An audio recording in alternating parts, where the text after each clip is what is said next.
we've known that this was coming for a while, but now it's been confirmed by one of the executive producers of Marvel Studios. Trinh Tran, who happens to be one of the heads who was there with Kevin Feige for the last handful of years and more, has talked about what exactly is the goal for the MCU going into Phase 4 and beyond. And it's gonna make some people mad, of course it is, but I'm here to talk about it and give you guys my thoughts on it and why this is happening.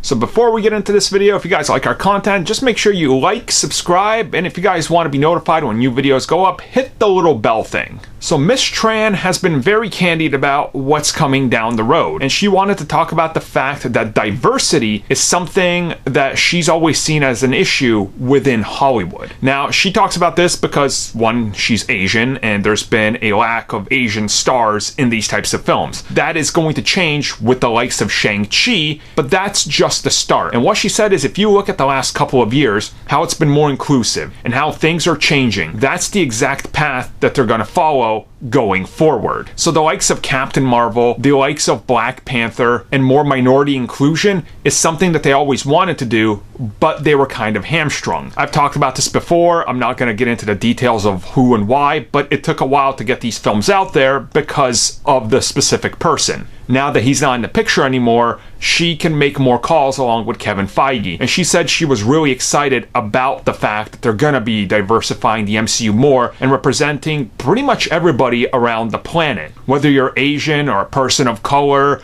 or a different ethnicity or religion, you're going to get your time in the spotlight. And you start to just see how they're coming at this. I mean, we know that at some point we're gonna get the likes of Miss Marvel. We know that Blade is coming. We know that there's gonna be more inclusion in the likes of the Eternals.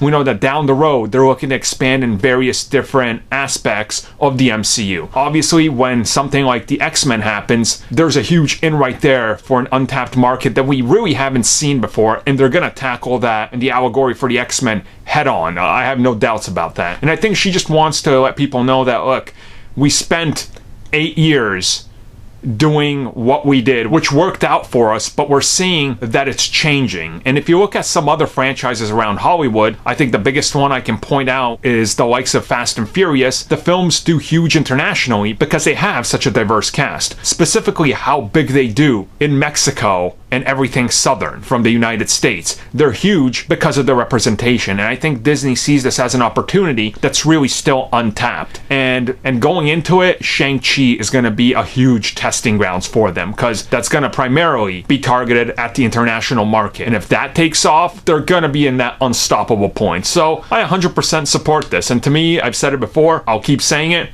I had my Captain America.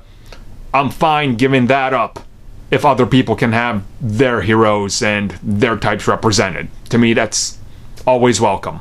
I'll always have my Captain America trilogy to watch.